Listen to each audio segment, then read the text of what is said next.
अतीत बस गुजरता है, फना कभी नहीं होता। समय अंगड़ाई लेता है और अतीत वर्तमान की चादर ओढ़ फिर अपनी कहानी कहने लगता है। जैसे हुगली नदी के पूर्वी घाट पर बना ये फोर्ट विलियम हमारे अतीत का गौरव। समय जब करवट लेता है तो बहुत कुछ बदल भी जाता है। यह अंग्रेजी हुकूमत द्वारा बनवाया गया 18वीं शताब्दी का फोर्ट 1947 में हमारे देश की सेना का ईस्टर्न कमांड का हेडक्वार्टर बना। हुगली नदी के किनारे बसा ये कोलकाता शहर अपनी कला और सांस्कृतिक गतिविधियों में इतना धनी है कि इसे भारत की सांस्कृतिक राजधानी कहा जाता है, the cultural capital of India. पर यह कोलकाता तो आज का कोलकाता है, यह कभी कैलकाटा हुआ करता था। 18वीं शताब्दी और 20वीं शताब्दी के बीच ब्रिटिश राज के दौरान तकरीबन 100 साल से भी ज़्यादा ये कैलकाटा भारत में अंग्रेज़ों की राजधानी था। 19वीं शताब्दी में अंग्रेज़ों द्वारा बनाई गई इमारतों की संख्या की वजह से इस शहर को महलों का शहर भी कहा जाता है, सिटी ऑफ पैलेसेस। ये इमारतें वो चिन्ह हैं जो हमारे इतिहास के दस्तावेज़ों में लिखी दास्तानों पर मोहर लगाते हैं। हमारा समृद्ध इतिहास बना रहे और हम कभी अपनी आज़ादी के संग्राम को ना भूलें, इसीलिए इन इमारतों को आज तक बचा के रखा गया है। और ऐसी एक इमारत फोर्ट विलियम इस समय मेरे पीछे खड़ी है। ज़रा सोचिए, एक वक्त था जब यहाँ पर अंग्रेज़ी सेना रहा करती थी और आज ये इस क्षेत्र में हमारी बुलंद भारतीय सेना का गढ़ है।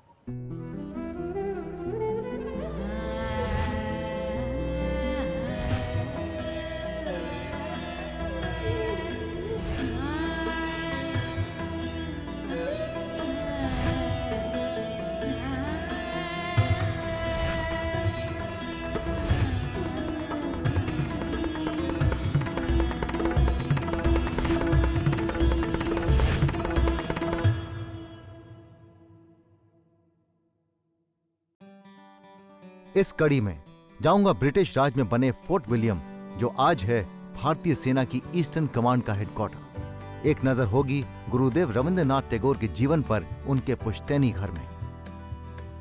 बंगाल की मिठास से भरे दही का होगा भरपूर स्वाद। देखेंगे हुगली तट पर भव्य बेलूर मठ, जो है रामकृष्ण मिशन का हेडक्वार्टर। विख्यात काली घाट मंदिर के होंगे दर्शन।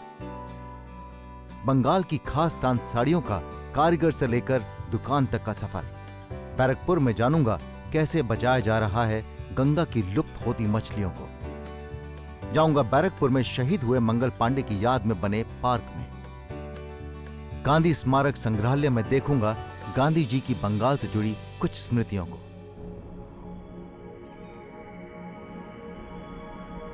किंग विलियम III के नाम पर बना यह फोर्ट विलियम 1696 में बनना शुरू हुआ था, जो कि 1702 में बनकर तैयार हुआ। फोर्ट विलियम का एक मुख्य आकर्षण है वो सेल जहां कहा जाता है कि अंग्रेजी हुकूमत ने नेताजी सुभाष चंद्र बोस को 1940 में बंदी बनाकर रखा था। यहीं से नेताजी ने भूख हड़ताल शुरू की और अंग्रेज़ों को मजबूर कर दिया कि वो उन्हें यहाँ से निकालकर उन्हें उन्हीं के घर में कैद में रखें, यानी हाउस अरेस्ट में रखें। तब से लेकर आज तक इस जेल को नेताजी के सम्मान में बिल्कुल उसी अवस्था में रखा गया है।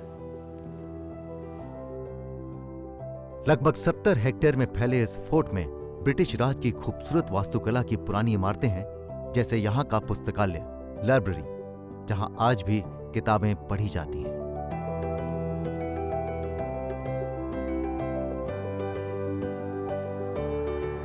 यूं तो ये रस्से हमारी सेना के जवानों की ट्रेनिंग के लिए बनाए गए, लेकिन बचपन में हम भी कभी कभी शौकिया इन पर चढ़ जाया करते थे। इन पर चढ़ना आसान नहीं है, इसमें बल और तरकीब दोनों का इस्तेमाल होता है। कैसे? आइए दिखाता हूं।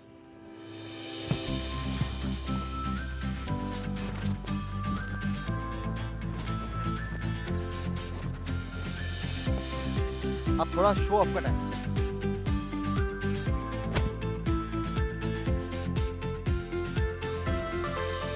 फोर्ट विलियम्स का ये सेंट पैट्रिक चर्च 1859 में इसका निर्माण हुआ और आज भी यहाँ क्रिश्चियन समुदाय के लोग अपनी इबादत के लिए आते हैं।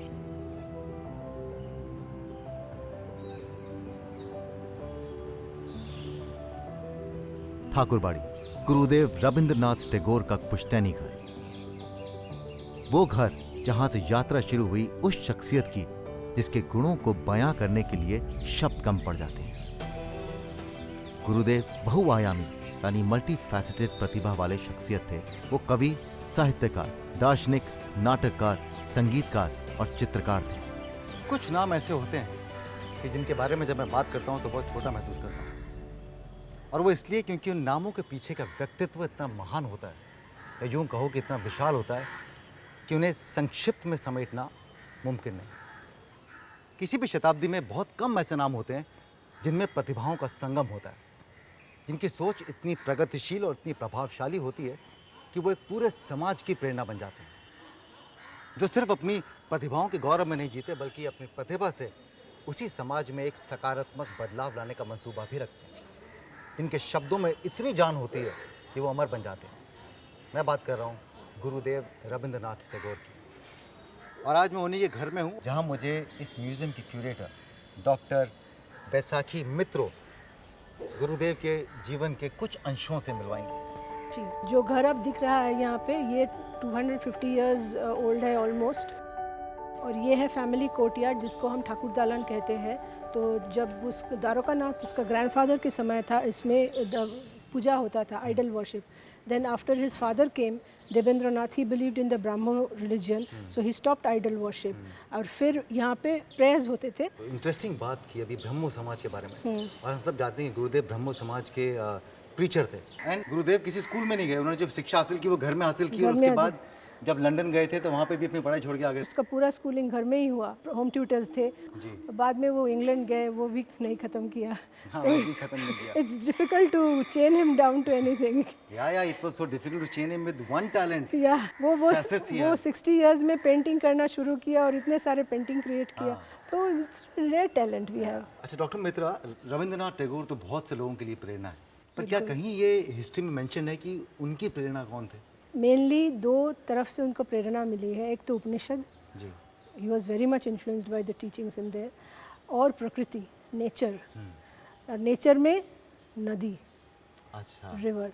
ही spent a lot of time on river Padma in Bangladesh. सदियों से गंगा लोगों की प्रेरणा बनी हुई है। और एक और इंटरेस्टिंग चीज़ आपको बता देता हूँ कि गुरुदेव रविंद्रनाथ टैगोर पहले ऐसे शख्स थे जो यूरोपियन समुदाय से बाहर के थे जिन्हें नोबेल पुरस्कार मिला। लेकिन जब उन्हें नोबेल प्राइज मिला लिटरेचर के लिए, तब वो उन्हें गीतांजलि सॉन्ग ऑफरिंग के मिला, जो कि अंग्रेजी में अनुवाद की गई थी। राइट, और उसका इंट्रोडक्शन W.B. येट्स लिखे थे। हाँ, और महिलाओं के अधिकार के लिए कितना लड़े, कितनी सोच उनकी। और एक यहाँ का फर्स्ट विडो रिमैरिज जो हुआ था, उनका लड़का था रथिंद्रनाथ, उसके साथ वो फर्स्ट विडो रिमैरिज किया था प्रतिमा देवी अपने बेटे के साथ में। अपने बेटे के साथ, एक विधवा को अपने बेटे के साथ में शादी करा के उन्होंने समाज में ये प्रमाणित किया कि वो कोई गलत नहीं है या वो कोई अपराध नहीं है। तो ये जो ठाकुरबाड़ी आप देख रहे हैं, यहाँ पे करीब 500 रूम है, और वो एक जॉइंट फैमिली था उनका, टैगोर का, तो मेंबर्स भी बहुत सारे थे। टैगोर फैमिली ट्री यहाँ पे है Rabindranath. So he was the 14th child of the 15 children that his parents had. यहाँ से कहानी, इसका इतिहास है पूरे परिवार का। तो ये कहना गलत नहीं होगा कि देख कि टैगोर एक बहुत ही समृद्ध परिवार से आते थे। हाँ, but very humble. There lifestyle was not like the Babu culture of Kolkata. They were the intellectual kind of people, so that songs, dance, music, dramas in this house. उसका रविंद्रनाथ यहीं पे बॉर्न हुए थे, उसके पिताजी भी यहीं पे बॉर्न हुए थे, तो all the children in the family were born in this room. सोचिए इतना बड़ा घर है कि इस घर के अंदर एक मैटरनिटी रूम है। यहाँ पे उसका पेरेंट्स का तस्वीर है जी।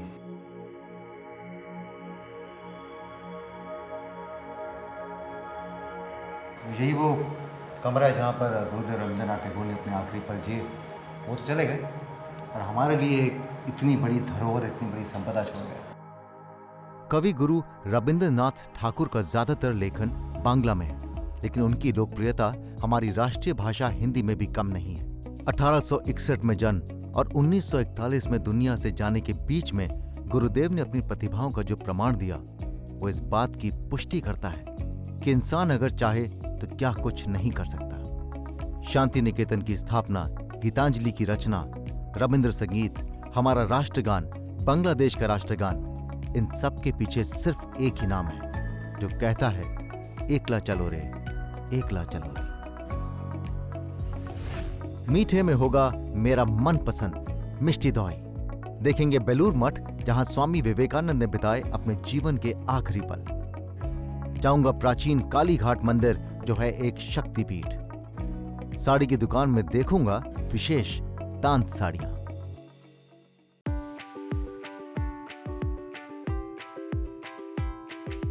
अगर भारत में कोई राज्य ऐसा है जिसकी एक पहचान उसकी मिठास से है तो वो है बंगाल।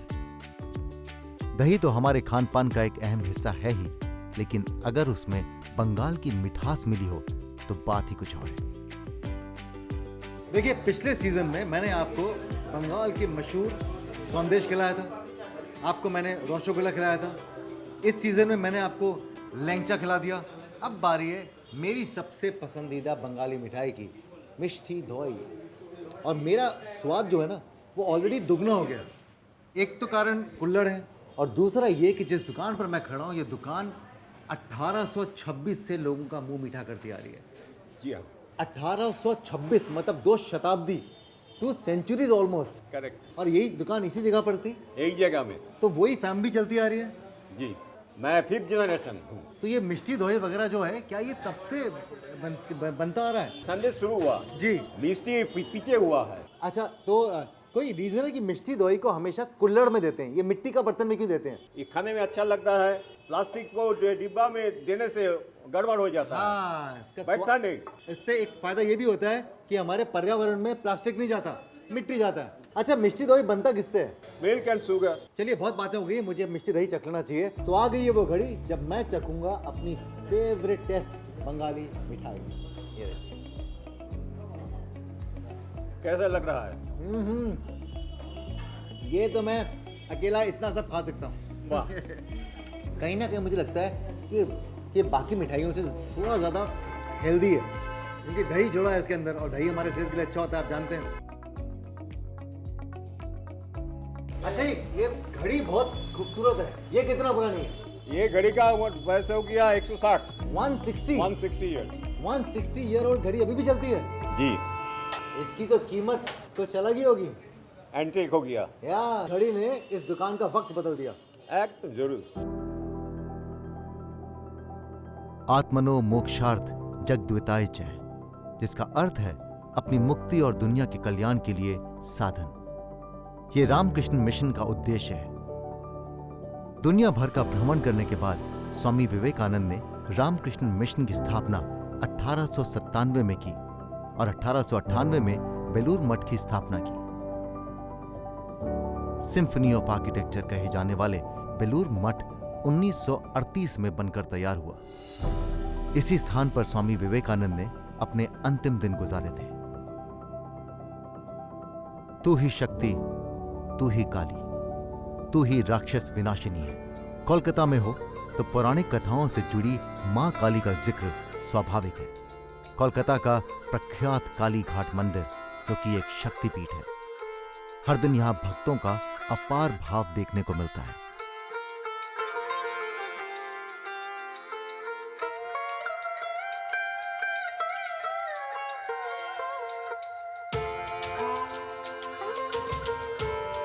तो अब चलते हैं पौराणिक मान्यताओं की तरफ। कोलकाता का ये प्रख्यात काली मंदिर, मानने वालों और भक्तों के लिए इस मंदिर का एक अलग ही स्थान है। हर साल अपनी मनोकामना लिए लाखों श्रद्धालु यहाँ इस काली घाट मंदिर पर आते हैं। कुछ लोगों का कहना है कि कलकत्ता का नाम इसी काली के नाम से पड़ा है। ये काली घाट मंदिर मानने वालों की दुनिया में इतना विख्यात क्यों है, ये मुझे बताया काली घाट मंदिर के सेवायत यानी कि पुजारी तापोश हल्दर ने, जिनका परिवार कई दशकों से इस मंदिर की सेवा कर रहा है। क्यों है ये काली मंदिर इतना विख्यात? 500 साल पुरानी ये कहानी है कालीघाट काली क्षेत्र का। इसका कथा है जो पौराणिक में सती का देह लेकर महादेव तांडव रचा था जी।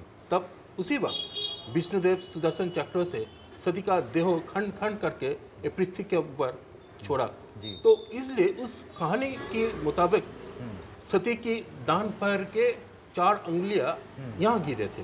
अच्छा, काली क्षेत्र में ऐसा मानते हैं? यह मानते हैं पौराणिक। जी, पौराणिक। इस वक्त में यहाँ पे जंगल हुआ करते थे जी। और आसपास हुगली नदी जो बंगोपसागर सागर में मिलते थे। तो जो पौराणिक कथाओं के अनुसार 51 शक्तिपीठ है उनमें से ये एक ये है। पहला नंबर सतीपीठ है। उस टाइम में ये 1809 साल में ही स्थापित हुआ था। अच्छा। 8 साल लगे हैं ये मंदिर बनाने के लिए। और कलकत्ता, पश्चिम बंग, मुर्शिदाबाद सबकी जमींदार ने माँ का जो जीवा है, हाथ है, मुकुट है, वो दिए थे। वो सब दान में आए थे। और कहते हैं कहीं ना कहीं काली कथा, मतलब कहीं ना कहीं कोलकाता का नाम काली भी से लिंक है। काली से लिंक ये जो है। कलकत्ता आया है नाम ना, काली घाट काली माता के नाम से ही आया है। बंगाल को मैं जितना जान रहा हूं उतना ही यहाँ की संस्कृति, रहन सहन, खान पान सभी से अनुराग बढ़ता जा रहा है। अब मैं आपको एक ऐसी हाथ की कलाकारी से मिलवाता हूं जो आपको दुनिया में और कहीं नहीं मिल सकती। बंगाली महिलाओं के जीवन में साड़ी का एक विशेष स्थान है और उसे वो बड़े चाव के साथ में पहनती हैं। हर अवसर पर पहनने के लिए उनके पास साड़ी होती है और उनमें से सबसे खास होती है तांत की साड़ी।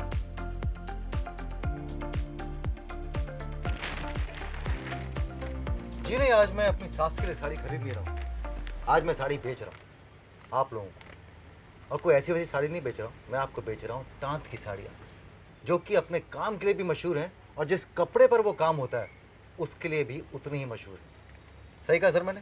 सही है। मुझे समझाइए कि तांत की साड़ी क्या होती है, क्योंकि मुझे सर मैं जितना पढ़ रहा था तांत मतलब हैंडलूम। ताँत जैसा हैंडलूम है, एक है हैंडलूम, दूसरा है पारलूम। ताँत का साड़ी मेनली हैंडलूम में ही बनता है।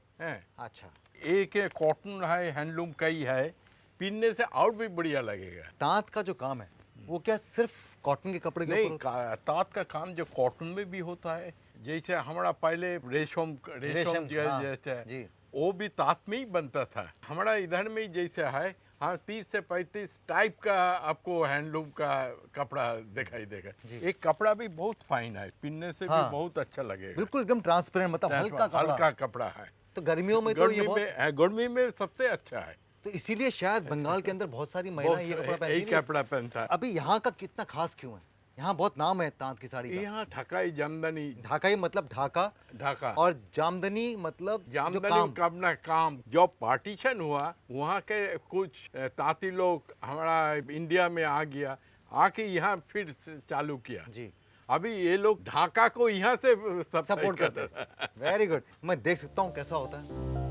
ये है ढाकाई जामदनी का काम। अब जानते हैं, जब मैं तांत की साड़ियों के बारे में पढ़ रहा था कि एक वक्त था मुगलों के दौर में जब इन तांतियों को बहुत प्रोत्साहन मिला था, लेकिन जब अंग्रेज भारत के अंदर आए, जब उनका शासनकाल शुरू हुआ, तो उन्होंने धीरे धीरे करके इस कला को खत्म कर दिया। और खत्म इसलिए किया ताकि जिस कपड़े का उत्पादन वो लोग अपने देश में कर रहे थे, उस कपड़े की बिक्री ज्यादा हो। मैं ठीक कह रहा हूँ ना सर? ठीक तो कह रहे हैं। इंडिपेंडेंस का बाद जो इंडियन गवर्नमेंट है उसको भी उत्साहन देने शुरू जी। किया। गंगा का दो साइड में सब ताँती लोग बैठा हुआ है। अरे क्या बात है, ये देखिए, ये भी सुनना बाकी था कि गंगा के छोर पे बंगाल के अंदर तांती लोग। आगे है, बैरकपुर में जाऊंगा एक ऐसी संस्था में जो नमामि गंगे के साथ मिलकर बचा रही है हमारी मछलियों को।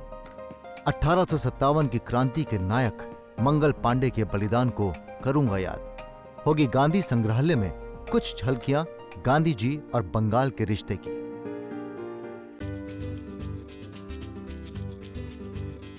हुगली के साथ सफर करते हुए मैं पहुंचा कोलकाता के पास बैरकपुर में। कोलकाता से बैरकपुर की दूरी लगभग 30 किलोमीटर है। बैरकपुर में गंगा नदी के जलीय जीवों के संरक्षण के लिए नमामि गंगे ने central inland fisheries research institute यानी CIFRI के साथ मिलकर एक पहल की है।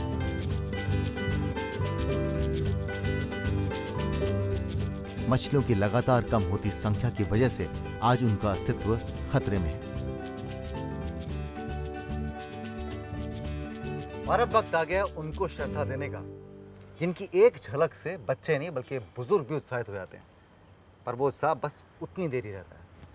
हम उनके बारे में कभी सोचते नहीं। हमें लगता है कि वो हमेशा से थी, हमेशा से रहेंगी। उनकी तादाद इतनी ज़्यादा है कि दुनिया खत्म हो जाए ये हमेशा रहेंगी। मैं बात कर रहा हूँ मछलियों की। सर, मैंने सही कहा कि हम आम लोगों की जो सोच है वो यही है कि मछलियाँ तो कभी ख़त्म ही नहीं होंगी। आम आदमी का सोचना आज का दिन पर गलत है। जी, मछलियाँ ख़त्म हो सकता है।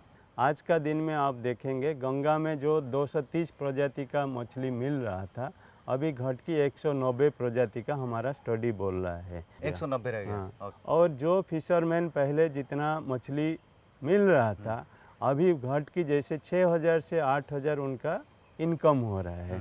और आज का दिन में देखेंगे जब 10 किलो कुछ सामान आता है उसमें 8 किलो माइक्रो प्लास्टिक निकल रहा है, 2 किलो मछली रह रहा है। सपोज करिए मछलियाँ खत्म हो गई गंगा में, तो उस पर गंगा पे कोई असर पड़ेगा? मछली हो कि डॉल्फिन हो कि प्लैंकटन हो कि बेंथस हो, ये सब एक्वा लाइफ बोला जाता है। इसको लेके नदी का जो जल होता है उनका स्वच्छता आता है। जल जीवों का होना हमारे लिए कितने फ़ायदे की बात है, क्योंकि हमारा जीवन उन नदियों के ऊपर निर्भर करता है। तो आप लोगों की जो मेहनत है या जो आप लोगों का काम है वो क्या रंग लेकर आया है, उसने क्या बदला है? 5 साल से national mission for clean Ganga, उसमें वी हैव कैटलॉगिंग जो फिश डाइवर्सिटी, वो 4 स्टेट में कवर करके हम लोग किए थे। उसके बाद और एक प्रोग्राम था river ranching programme. River ranching programme में हम लोग जो मिडिल एंड लोअर स्ट्रेच में, जैसे इलाहाबाद, यूपी, बिहार, बंगाल में हम लोग 5 स्पेसीज को, रोहू, काटला, मृगल, ग्रास कार्प, हिल्सा, 5 स्पेसीज के ऊपर स्ट्रेस दिए। कोई रीज़न था कि इन 5 स्पीशीज़ के ऊपर आपने स्ट्रेस दिया? 5 स्पेसीज जैसे गैंगेटिक कार्प्स, जी। गैंगेटिक कार्प्स, रोहू, काटला, मृगल, वो फिशरमैन का लाइवलीहुड के लिए। उसी प्रबंध से 30 लाख से ज़्यादा फिंगरलिंग्स गंगा में छोड़े। तो एक आम इंसान क्या कर सकता है इनको बचाने के लिए? जो फिशरमैन जा रहे हैं वो क्या कर रहे हैं, छोटा मैश साइज का जाल फेंकते हैं गंगा में।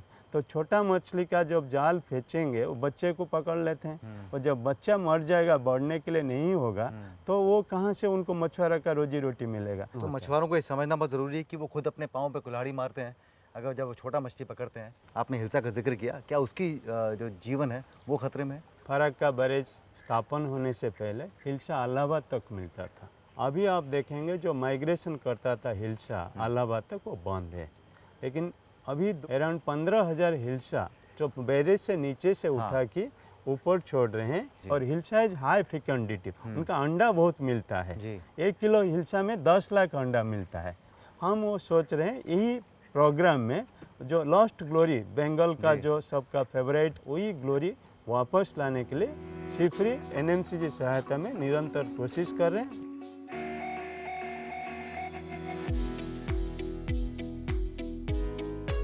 किसी शायर ने ठीक कहा है, शहीदों की चिताओं पर लगेंगे हर बरस मेले, वतन पर मिटने वालों का यही बाकी निशान होगा।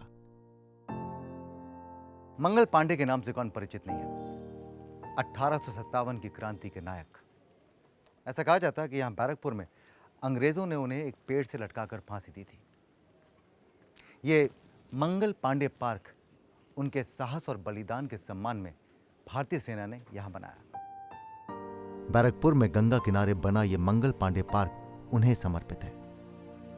मरते तो शरीर हैं, जज्बे हमेशा जिंदा रहते हैं, जैसे मंगल पांडे का आजाद भारत देखने का जज्बा।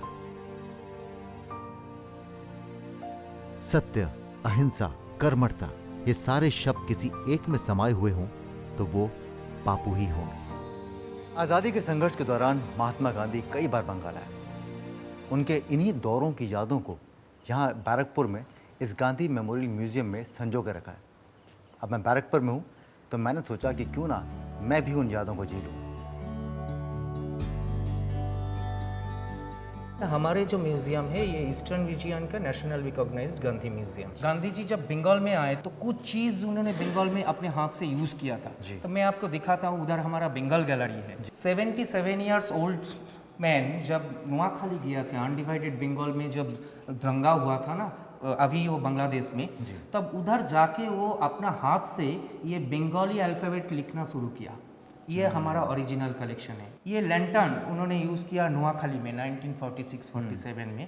और आप जानते हैं गांधी घाट के बारे में। देखिए ये गांधी जी के श्राद्ध के दिन 12 फरवरी 1948 जो गंगा के किनारे में जैसे एशेस, गांधी जी के एशेस डाल गया थे, ये हमारा एक रिमेनिंग पार्ट्स है उस एशेस का। ये ओरिजिनल गांधी जी का एशेस।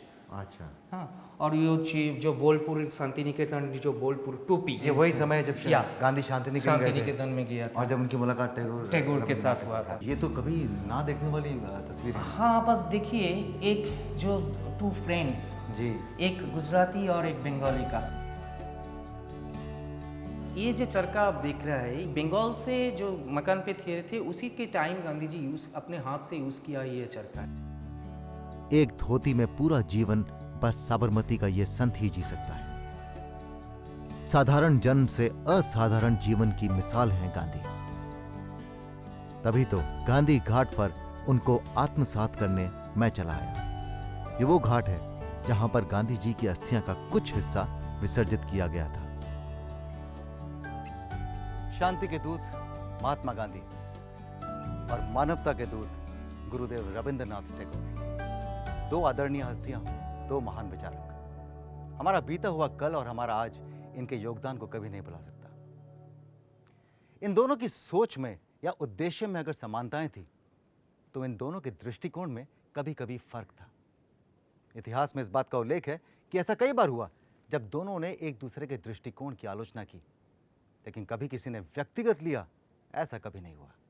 बल्कि हर बार अपनी आलोचना को पूरी सकारात्मकता के साथ संबोधित किया। विचारों में मतभेद भले ही हो, मनभेद कभी नहीं होना चाहिए। तो बस इसी विचार के साथ में मुझे इजाजत दीजिए, लेकिन जा रहा हूं इस उम्मीद के साथ कि विचारों को लेकर कभी कोई विवाद नहीं खड़ा होगा, बल्कि हर विवाद का अंत सिर्फ संवाद के साथ होगा। खुश रहिए और खुश रखिए।